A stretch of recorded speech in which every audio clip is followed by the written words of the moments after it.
Brazilian booties. Have you ever wondered how they got so plump?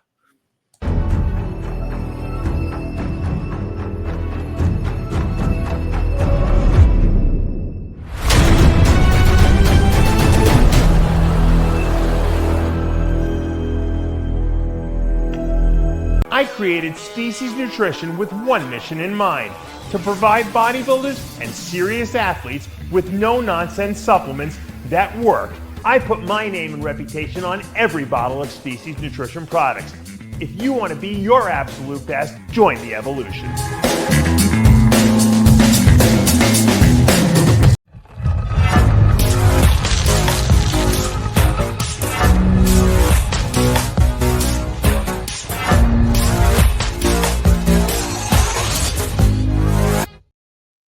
And we're back for another installment of the Palumbo Podcast. I'm Dave Palumbo, joined by John Romano. And John, today was the official release of my documentary, Jumbo Palumbo. Yes, I was counting down on the calendar. It's on the RxMuscle YouTube channel. We're giving it away for free when no one's charging for anything. We give everything. We give it. We're like, what is that? Was that commercial? It's so good. We're practically giving it away. Crazy Eddie. We do like Andy Frisella. We give everything away. That's right. So you guys can check it out. We premiered it at around 1 or 2 o'clock, and now it's available to watch anytime you want. I'm sure, John, you'll enjoy it. Oh yeah. I've already been receiving, great emails and texts from people saying they want part 2. They want a part 2. They want more in-depth information about, my early days and my routines, my training routines, all this. So you never know. We might. I was thinking that Alexi, who's from the UK, maybe we could bring him to the Olympia, Vegas, and have him, because I think the one thing that was missing was interviews with like guys like you. Yeah, how could you have a documentary on you without me? This was more of a glorified day in the life of Dave. Okay. Because there really was no interviews with other people. My sister needs to be involved in this. Yeah, you need to get people from my past interviewed. So I think that if he wants to do it, maybe Alexi, I'm sure you're watching this. Let's talk. Maybe I could fly you out there, put you up in a hotel, and you can just follow me and the crew around the whole Olympia weekend, and then you could interview these guys, and this, maybe make it. It could actually be centered around the Olympia, like how we cover a show type of thing, And then we should also do one of those walks down the strip. Yeah, like this, like Ocean's 11 type of thing. I did it I started doing it with Amin, but we didn't have enough time. But the last time I was there but the time before the Olympia, I was there with my wife. She had a convention, and I had Friday all to myself. So I went to the dispensary. I bought a pre-rolled and blew it up. And I walked from MGM to the Stratosphere and back. You know what I saw? I saw everything. Everything that you could see, I saw. It was but if you had all of us walking together, could you? In Alabama. I thought of that the whole time, though. You're walking down the strip. There's guys on sport bikes doing wheelies. There's Ferraris flying down. There's Nepalese temple drummers, on the side of the road. There's the dudes from the Chippendale show, out there hustling pictures with the girls. There's the showgirls hustling pictures with the guys. There's unending, uninterrupted action the entire time, and it's like throngs of people on both sides of the street. Right. You know how you can't cross the street? You got to climb. You got to go up and then across. Yeah. Up on the bridges, there's guys playing drums, reciting poetry, and acting scenes from Macbeth. I mean, it's unbelievable. That's just the Vegas lifestyle. But I'm saying if we had a documentary about, it's like you do it like as a flashback. So you go there. We're going to the Olympia to cover the Mr. Olympia, right? So we got like Sid, you, me, whoever we can get to go, whatever. But then we do flashbacks. So of how we got to the point we're at. And there'll be interviews with you and all the people who are in the industry who have seen us over the last 20 years covering the sport. I think that would be a very interesting, how to cover a show. It would be almost well, it's like the bodybuilders that made it being bodybuilders, and then there's a whole cottage industry behind the scenes that sprung up that sprung up to support. We can even talk about the old days, about the Titus parties, and maybe we even go and look at some of the old clubs that we went to and see what they're doing, like, just for posterity purposes, of course. Only posterity. Yeah. We'll go during the day. Yeah, during the day, right? Well, during the day is when Dre is open anyway, right? We'd have to take Chris Cormier with us to give us a tour of Dre's, right? To get the flavor of Dre's. Dre is like a tomb. It opens at it's like an after hours. It opens at like 6 a.m, and it's like a Day of the Dead type of people. Everyone's like zombified out. Everybody's on their third club by the time they're there. They're I don't know how people keep going. I went there once and it lasted about 20 minutes, and I'm like, I got to get out of here. This is these copious amounts of cocaine and ecstasy. I guess, but it's like enough is enough, after a while. You make it. But so speaking of Titus, got right here. What do you got?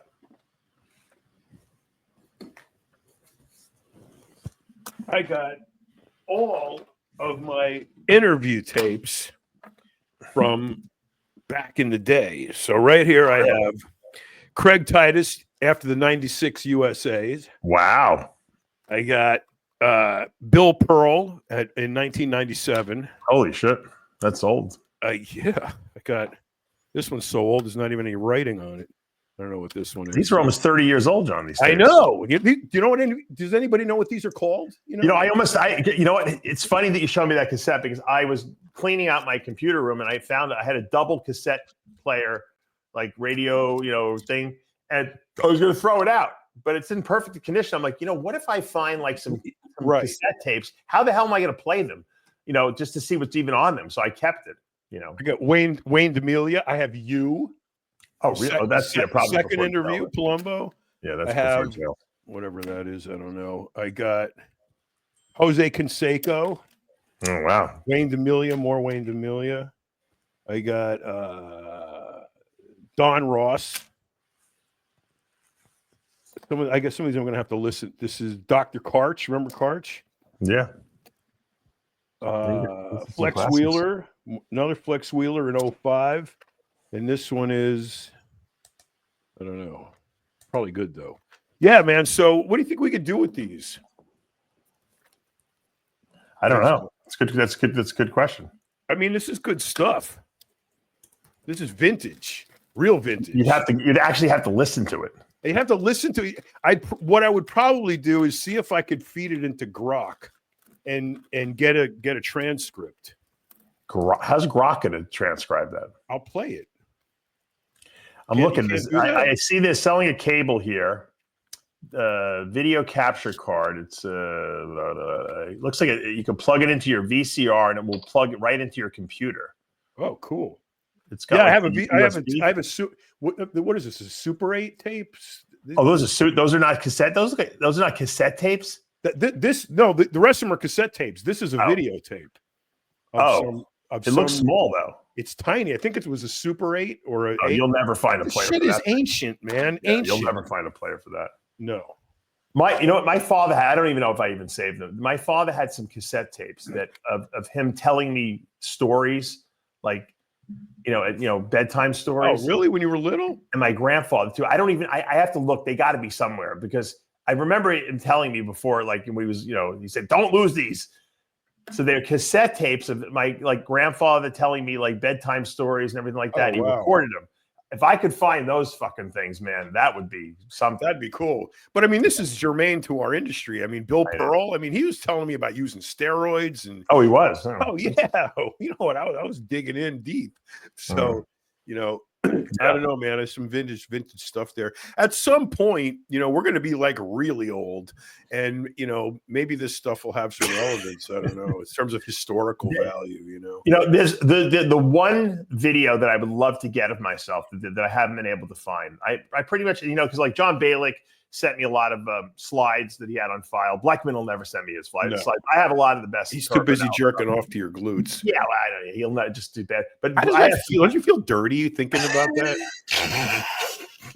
God knows what some of the magazine stuff. The only reason I remember so vividly was because of how much he salivated over the pit. He was uncomfortable. He was definitely a glute connoisseur. We were going through the photos of you, and there was a photo of you doing lying hamstring curls, and your freaking glutes look like two basketball halves.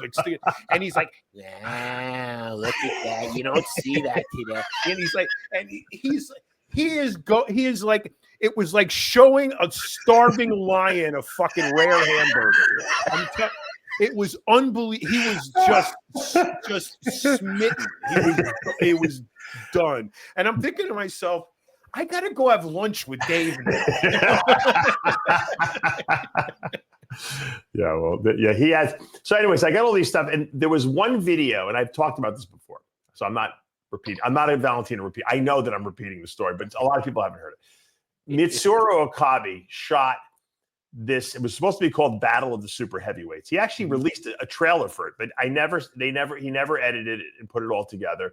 It was from like the 99 or something like that, USA, or 98 USA. And I came back and they shot it at World Gym, the one that was on Washington Boulevard. Okay. That's when I was with my ex-wife, Barbara. Joe Gold was hitting on her in his wheelchair while I was shooting the whole thing. On everybody's wife. Yeah. But it was fun. She liked it. He loved it. And so I'm shooting this video, and I'm actually talking to the camera, and he's shooting me doing legs. And I know I was in great shape. I had filled out from the show. I was a little depleted from the show, but I was filled out, and like I said, I've seen the trailer for it that I was in it, and I can't get in touch with Mitsuru. I know he lives in Japan or something like that now. He moved back to Japan. He's got the video, or someone's got the video of this stuff. I don't know why no one's released it. I would love to see this video, even if it's uncut and it's raw, because it's not like when you competed in the 90s and the early 2000s, no one shot a lot of video and stuff like that. It's not like today where everyone has a phone that shoots this stuff. So this video is something that I've never seen of myself, and no one else has seen it. And it would be great. Just knowing it exists and I haven't seen it, it's annoying me a little bit. So yeah, Mitsuru has, Mitsuru is one of those guys who was the proverbial fly on the wall. Yeah. He was there for almost everything important, or pivotal. And I remember going through I was doing this thing for that feature on Titus, and Mitsuru was working for MD at the time, and Blackman told me to go, but Mitsuru's got all this video of Titus. You go look at it, and it stuck with me because it was such a sad commentary on the direction his life went. Mitsuru's tape of him was Craig was driving a Jeep down Pacific Boulevard in Venice with the ocean, going towards Washington. The ocean's on the right, Venice is on the left. Right. Passing right probably where the original Gold's Gym was. And the roof is off. It's a beautiful LA day, sunshiny day. Craig's got hair. He's young. He's good looking, and he just looks at Mitsuru and he goes, "How about this, Mits? What a great day." And the sun's shining. And that was Titus's peak. He was at the top of all the magazine covers on him. He's living this California bodybuilder, all-American lifestyle. And then, man, where is he now? Like, holy shit. You talk about two complete opposite ends of the spectrum. That was it. Yeah, it's a shame, right? Yeah, I mean it was just to see that kind of past of him, in his prime, good looking. So like that, sun's out, he's built, he's good looking, he's at the top of his game, and any guy would look at him and just would give his eye teeth to trade places with him, right? Right. And now look at him. Yeah, he's in jail. He's gonna unfortunately be another OJ, Simpson. Statistic. You know what the funny thing is? He'll probably live till he's like 100 in jail. He'll probably get out. He'll probably get out. He might out. Knowing him, he's so stubborn. He probably will. He'll be 90, but he'll get out. Yeah, and with a get him back list. No. Get him back. He'll be like 89, you know, Yeah. and he'll be on it with a cane, and they'll be like looking for, you know. He'll probably get a role in a movie too. You know what I mean? Like, Probably. you know how like Stallone is in that series Tulsa Kings. Have you seen Oh it? yeah. And he gets out of jail for 25 years, and he goes to Tulsa to take, and he starts like acting. He's running the mafia there essentially. Right. And that'll be Titus. Will be like, I'm a criminal already. I'm gonna go right back into my old ways, right? Someone will do it. Yeah. Well, you know, it's too bad what happened to him. It really is. But They'll get the old gang back together. like the Blues all Brothers, his old followers that the band he outlived actually by going to jail. You know. You go to jail. It actually, in one sense, it is a healthier lifestyle, even though the food they feed is terrible. The medical services are terrible. But if you're not really sick, then sometimes you live a long time in there. You know, if you have good constitution, you know. Well, it's a very low stress environment. Yeah. You don't have to worry about anything. No. You know, unless you're an idiot. And you got a roof over your head. You got continuing education. You have all kinds of brain stimulation. Yeah. Exercise. If you're in a camp, you got fresh air walking around. The food's decent at the camp. You know, right. I don't think he's in no camp, John. He's in a penitentiary, isn't he? Yeah. But I mean, I'm saying if you get to be in if you are in a low level security prison, either one or two, a camp or just below, you're living a pretty easy life for a couple of years, and it does. I mean, it's versus the rat race where you're constantly stressed and you get the weight of the world on your shoulders and trying to eke out a living, and it's like, man, well, one of these days we're going to get a text message from him. He's going to get a cell phone if he gets. A lot of times once you go, they'll put you down into a lower level security prison, right? And step down type of thing, and so he'll get a phone. We'll get a text message from him for sure. Yeah. There's no doubt on my mind. I hate text. Yeah. There's no doubt. I want to segue for a second. Right. Yeah. This is important. Dehydration. Yeah. I think one of the most difficult things for us as bodybuilders to do is drink enough water, especially in the summertime when it's hot and you're sweating a lot. To get that gallon and a half in a day, I don't know about you. It's difficult for me. I don't measure water. Well, I mean, I try to get at least 4 to 6 liters in a day. I just fill the bottle up. Right. My wife bought me this thing. I have no idea the brand name. I don't care. It's unimportant. But this thing has saved my hydration problems. Why is that? Because it's insulated and it keeps the water at exactly perfectly the right temperature that I love all the time, 24 hours. What's the right temperature that you love? It's like it comes out of the refrigerator cold and maybe like 2 degrees warmer than that. It's like not so cold that you're drinking and you get an ice cream headache, and it's not so warm that it not refreshing. Yeah. You know what I mean? And I put a quarter of a scoop of your amino. The amino evolved, yeah, that's amino evolved in there. And I'll tell you what, in the middle of the night when you wake up with that fucking zoo dust mouth and you come back from taking a piss and you just guzzle like a mouthful of that, it's like God tickling your uvula. It feels so good.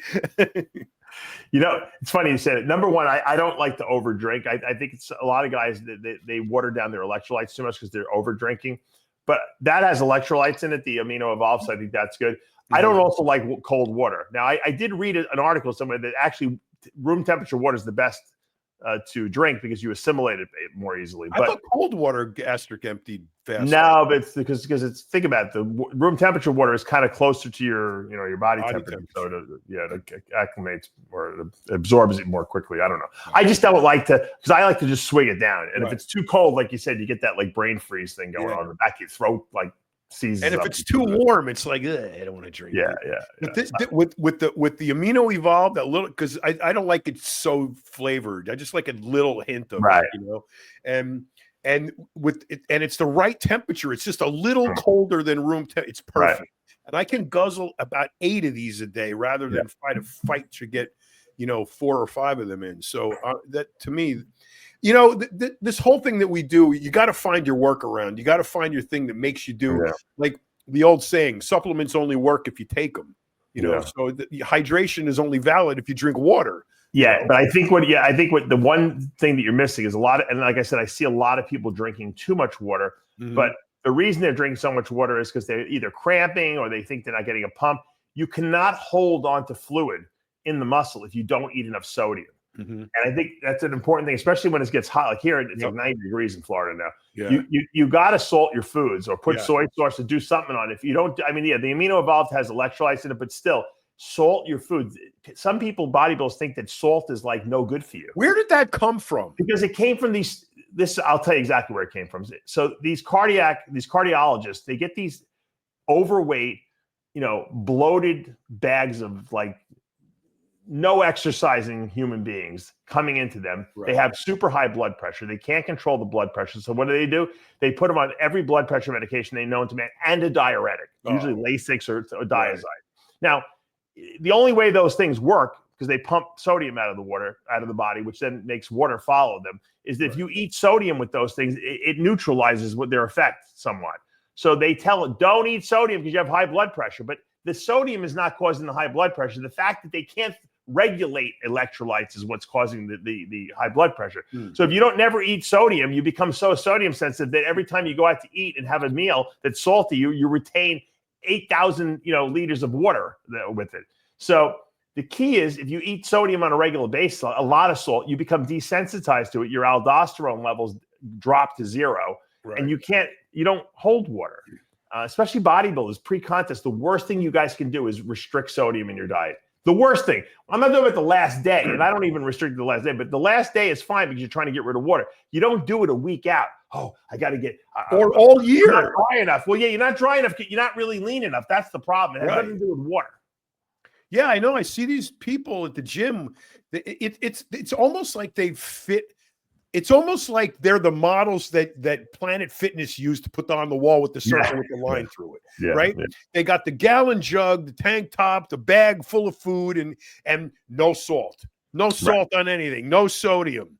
They're eating like plain rice and plain pasta and plain chicken. Yeah. I go, when's your contest? November, in 3 years. And it's why are you doing that? You know, but they just do, and they think they have to. It's the weirdest thing in the entire world that people do shit just because they think they have to. They don't really entertain why. They don't know the science of it at all. They don't know. None. Like that kid in Mexico that was on Diana Ball for 4 years. And I said, he started taking it when he was 16. I go, why? Because I thought you were supposed to. John sent me there's two things that I've seen in my life that has made me lose my appetite. One was when Lee Priest sent me a picture of his penis when he had to have it drained. Remember at the hospital because he took too much Caverject. That was probably the grossest thing I've seen. The second gross thing was John sent me this picture. I won't even show it. It was a video of like this woman getting like the Brazilian butt lift, and this guy has got this needle. It's like a harpoon, and he's like ramming it in her ass, and her ass has got to be this big, and it's like. And he's got all the drawings on it. He's got all the blue pen, where he's got I'll show a nicer version of what he was doing. Well, let me back it up with what it is. It's called the Brazilian butt lift. Right. And the premise behind the Brazilian butt lift is that you get fat and then they suck the fat out and then they stick the fat in your ass. And that was that whole thing. Remember Derek Anthony was going berserk over Kim Kardashian. Right. And there was the whole conspiracy over what she had in her butt. Right. She said, there's nothing in my ass. And everybody said there's silicone implants in your ass. And it went all the way to the point where she had an MRI done to prove it. And Derek was like putting money on it, and it turned out there was nothing in there. There was shit in there. Her own fat was in there that they sucked out from, 8 inches above her ass and then stuck it in like we're, drawing right now. Yeah. So the Brazilian butt, it is what Kim Kardashian and all her disciples do. They chub up a little bit. The doctors harvest that fat that they just put on their body. They spin it down. They get it. They turn it into like that liquid, and then literally looks like caulk guns. They get these big cannulas, and they're like ramming it in there. It's so horrible that I can't even believe it. And they women overdo it. They go fucking crazy with this shit. They look like a molar after like a tooth, after a while. They just have this bizarre physique from getting their ass pumped up, gigantic, the skinny little waist, the giant tits. They look like a cartoon. That picture, I can't even believe that video is on Facebook. I don't want to show it because I know us. They love to demonetize our videos, so I don't want to even show it. But it is actually, it's like pornographic almost with this shit. He's got like this little strip of material that's covering her, like her butthole and her, her little, coochie down there. And then it's just this jiggly, like massive, like butt. And, I'm sure it looks great in spandex, but it doesn't look that great out of spandex. And it's all bruised and written on, red. Yeah. He's sticking 40. John, those needles, probably for a bodybuilder, if you guys have injected anything or drawn up like oils, use 18. Maybe if you ever seen the smallest, I should say the biggest caliber syringe I've ever seen is a 16 gauge needle. They can draw out, like Dr. Bach can draw out, blood from your gynecomastia surgery with that thing. This cannula they were using had to be 12. It was 18 inches long. Yeah, it was like this long, and it was like you would think it was like the size of a harpoon. You'd harpoon a great white shark with. And a matter of fact, she looked like a great white shark. This girl. I forgot whether it was Blau or what's his name, the one who killed himself, Nadler. Oh, Nadler said that when he does that fat thing with the cannula, he said he gets exhausted, like worn out. Yeah, because it's hard to stick that thing through the skin. People think skin pierces easily. It doesn't. No, there's a lot of resistance in there. Let me see if I can find this thing. Hold on. But ladies or gentlemen, if you're wondering if the girl's ass is real or not, you have two separate avenues to follow. You can say the one is that they use implants and fillers. That's over here. That's a definite fake ass. And then the Brazilian butt lift, which uses their own body fat. The only problem with the Brazilian butt lift is it's not permanent. You got to keep redoing it. So it's because the body absorbs the fat. You're basically forced marbling the steak is what you're doing. Hold on. I'm going to try to see if I can pull this thing up there. It's worth seeing for a quick second here. Hold on. Yeah, it is. It kind of is. Don't you have like a limit? You can put it on for like 4 seconds, and I don't know if there's. I mean, it's on Facebook. I don't know why. Yeah, if I got it off of social media, I can kind of put it back on social media. Right. Yeah, but we're like held to a higher standard. They we're like the. It's because of Lee Priest. Lee, are you out there? This is your fault. There it is. They look like tits almost over there. Yeah. It's crazy. I don't know why anyone would want their butt to look like that. I mean, I understand like a little bit of a round booty is kind of cool and everything like that. I'm a butt guy, but this is ridiculous. No, but that's not a butt anymore. Look at that thing he's sticking in there. Look at that harpoon he's putting in there. But the thing is, this is where I don't understand how they don't have a moral dilemma. What he's doing to that girl is a travesty. Of course, looks like a fucking freak. Okay. Dr. Blau would never do that. He would refuse. No, there's doctors who will say, I will not do that. I mean, yeah. Valerie went to a doctor to get her lips done, and she's, I won't do it. Your lips are fine. There's nothing I'm going to do with that that's going to make them look better. She would refuse to do it. I don't. Yeah, because they're they have a reputation. They don't want to get the reputation of having the ridiculous things that some of these people do to themselves. Duck face. Yeah. So that woman that's on the table there is getting jammed full of her own fat, and that big undulating steatopygous ass is that ass, John, is as ridiculous as Greg's arms were. Yes. Yeah. Because what could you wear? What could you wear with that ass? Whatever you wear, it's going to be tight. Okay. Right. They're not going to wear a if you want to dress up to go to a nice dinner or something like that, what do you wear? Yeah, what are you gonna do? You are gonna be a circus element wherever you go. Right. If you get your ass and your tits plumped up like that, there is nowhere you can go that you're not going to be an oddity. Nowhere, not even the circus. Wherever you go, so you're gonna have to be dressed up in fucking spandex and stripes and glitter and flashing lights and shit because you got no other choice. You are not gonna put on a white linen tailor-made go. It's out of the question. And it's one thing. Look, we're bodybuilders, right? So we appreciate freaks, right? But at the same time,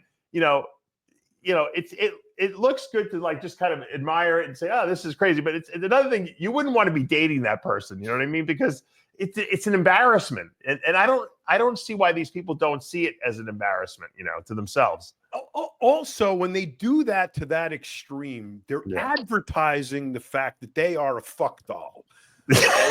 and then they're gonna set out to have a relationship with some guy who they want to be this Prince Charming dude who is gonna take care of her and flower her and treat her with read poetry to her that he wrote himself, and they're gonna look for this imaginary Prince Charming while they present themselves as a fucking.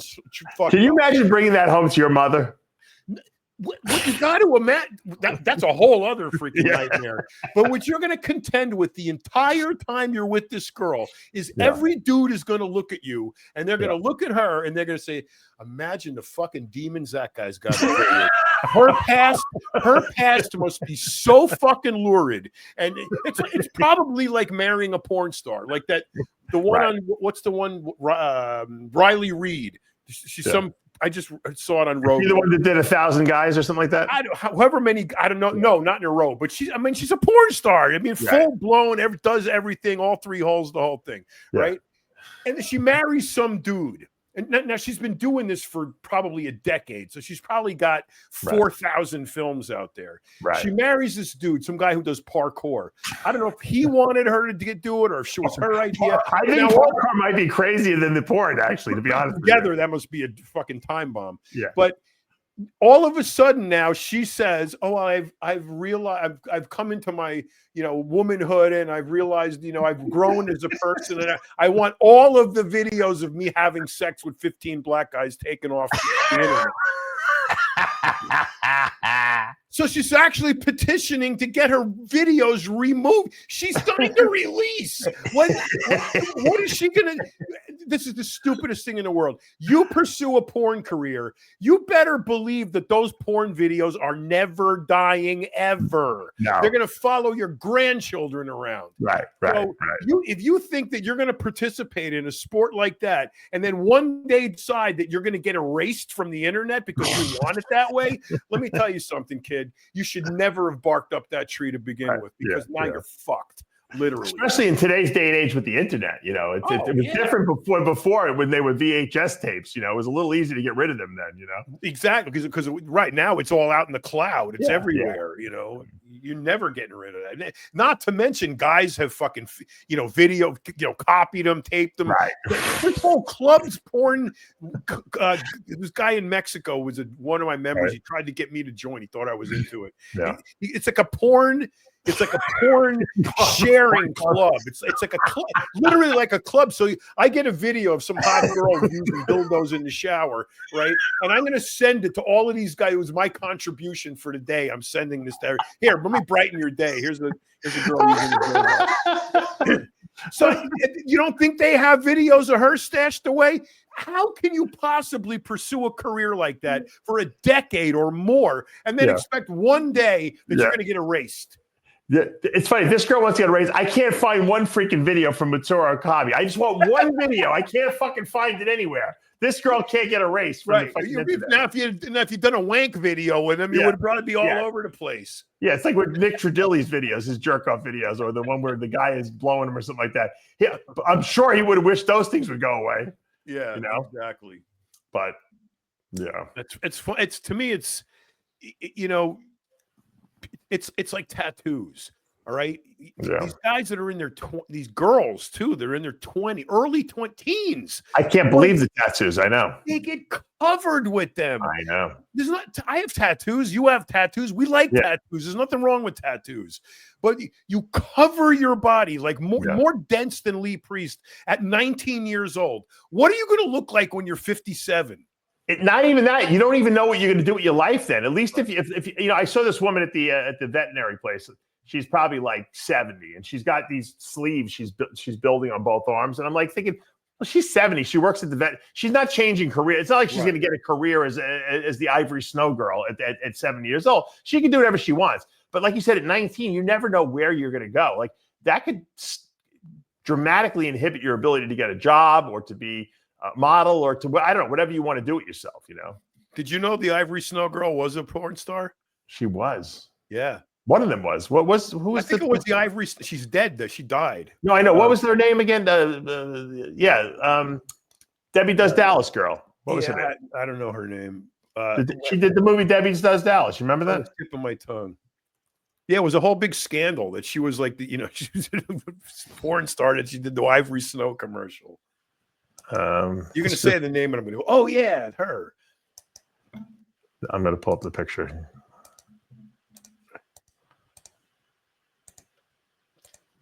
This girl. I don't know her name, but that's her. I think that's her. Oh, that's her. What's her name? I'm trying to find it. They got so many different ones. They got Debbie Does Dallas 4, Debbie Does Dallas 5. How many guys are in Dallas? I don't even know if it was. I think I'm wrong. Yeah, I think that's Bambi Woods. But hold on. Let me. If you told me her name, I would. It's almost like Marilyn Chambers. Marilyn Chambers. That's right. Yeah, right. You're right. I knew it was on the tip of my tongue. That wasn't Marilyn Chambers. That's Debbie Does Dallas girl.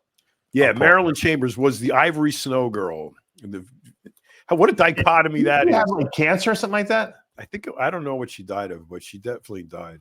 It was a tragic death, I think. Mm. So while you're looking for that, the latest thing to grind my gears is this thing called, one of the most trending topics now, is the micro workouts. Have you heard of those? I sent them to you today. Yeah, I never heard of those. That's her. Yeah. All right. Go back to the micro workouts. So they're designed to do like in your office. The premise is 2 to 3 workouts of 5 to 10 minutes each. So you do chair push-ups, chair dips, pull-ups in the doorway, with the bar. It's usually mostly calisthenic body weight type stuff because you got to do it in your office or at home, or you can't go to the gym 3 times a day for 5 minutes, right? And this is. But why, rather than do 5 minutes 3 times a day, why can't you do like 15 minutes in a row? Or why can't you just go for an hour like you're supposed to? Right. It's because, Dave, everybody is looking for the workaround. Everybody, and it's more prevalent now than I've ever seen it. It's like Ronnie Coleman would always say: everybody wants to be a bodybuilder, but nobody wants to lift no heavy ass weights. You know what I do? That is so true. You know what I do now? Because I've progressed to obsession and compulsion.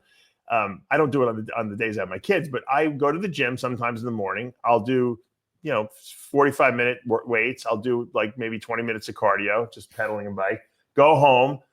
I just got my bike, my Trek bike, got it all souped up again. I hadn't ridden it for years, and now I'll go out and do a ride there. Later at night, like sometimes 11 o'clock at night, I'm so stressed. I jump in the pool, I swim.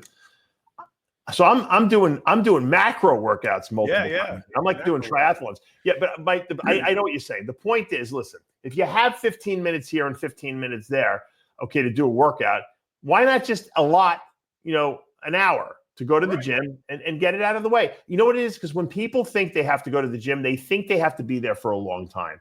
And I don't know why that mentality exists, because gyms today are so cheap. I mean, you get a $10 a month membership at a lot of gyms.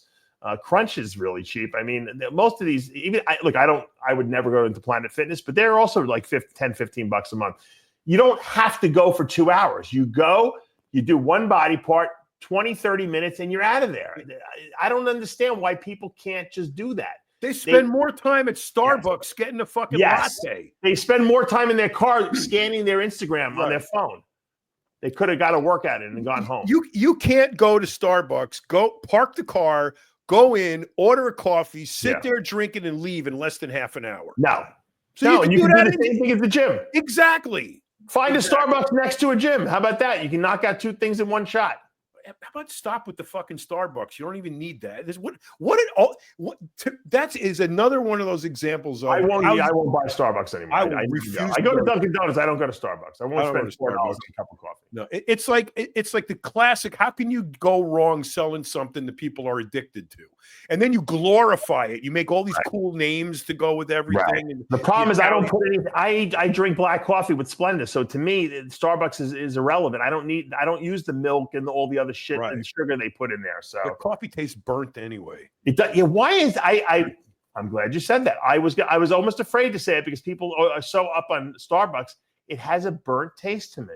It's the over roasted beans. They think that's like the cool thing, but I mean, there's definitely a balancing point to dark roast and over roast. Remember Joni's in Marina Del Rey? Oh, the best coffee in the world. Remember the thing? They roasted it right there. I mean, there in front. Had this big. Smelled it. Yeah, it was great. It was amazing, and there was no better coffee on earth. And they were all pour overs. Remember, you used to get them to order in the line. I would get the iced coffee there too. Was amazing.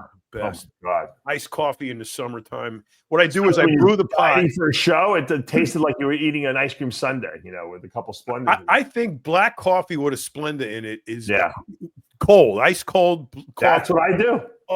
That's my shit. Squirt a little lemon in there, believe it or not. Yeah, lemon? I'm telling you, a little bit. Yeah, a little bit of lemon. And I'm going to try that. It adds a little dimension. It just makes it almost refreshing. It's really well. You know what I put in my? I make it. I didn't drink decaf coffee because the caffeine. I don't want to raise my blood pressure. But I'll get like the dark roast, sometimes Pete's dark roast, or I'll get the medium roast. Whatever from Dunkin' Donuts and the little Keurig things. And I put like 3 Splenda in there. And I have my friend Matt Garrett who grows his own mushrooms and grinds them up like turkey tail and cool lion's mane. And it's a big thing of powder, and I scoop and I put the powder into the coffee. So it's like a mushroom coffee Splenda mix. And I'm telling you, I'm so alert when I'm done after that with no caffeine. It's just from the mushrooms. And mushrooms have a coffee-ish taste to them, so it blends perfectly with the coffee. Now, do you put the mushrooms with the coffee grounds through the filter, or do you put them? No, I add it like when I was adding Splendid. Like I just mix it in. It doesn't dissolve. How do you? It does dissolve because what I do is I put it in the cup with the Splenda, and then I do the Keurig thing, and as it's spitting the coffee into the cup, it's so hot, the coffee, that you can mix it with a spoon. And the mushrooms will. Because usually I just get a mouthful of wet powder. No, it'll dissolve. They dissolve. It's cool. It's phenomenal. It's called that's my substitution for real coffee, but the mushrooms have, they're supposed to help with, growing new neurons in the brain. We at our age, we need as many neurons. Need all the help I can get. Yeah. We destroyed a lot of them earlier in our lives. And I haven't stopped. I'm always worried. I'm like, I think I'm running out of hard drive space. I said, can I defrag or something like that? There's got to be some kind of substance out there that can defrag your brain and get rid of all the old files that you don't need. Sometimes I have these conversations with my wife, and then I walk away thinking, I'm getting fucking stupid. I feel so dumb right now. Anyway, well, it was a good show. Brazilian butt lifts, micro workouts. I don't know. What's this world? This world, everyone wants a shortcut to success. And you know what? At the end of the day, if you want to be successful and you want to be unique and you want to, impress a lot of people, do it the hard way. I'm telling you, because when you learn the hard way, you can then educate people as to how you did it as well. A lot of people are successful despite themselves. They don't even know why they're successful, or they're just lucky. And then what happens is they get a setback, and then they can't duplicate what they did because they don't really know what they did. Or they try to teach other people how to be successful. Well, no, but my point is, there's always setbacks in life. So if you have a setback, but you never really earned where you got to begin with. You can't get back to that place again. But if you've done it the hard way and done the work, along the way to get to that successful place, if you do have a setback, you can get back to that because you know how you did. Right. So don't get any Brazilian butt lifts. Don't do your micro workouts. Go to the gym the old-fashioned way. Get under a squat bar. Squat. You'll have a butt. You'll have muscle. And you'll know how you did it. And on that note, we're going to wrap up today's Palumbo Podcast. I'm Dave Palumbo with John Romano. We'll see you next week. See ya.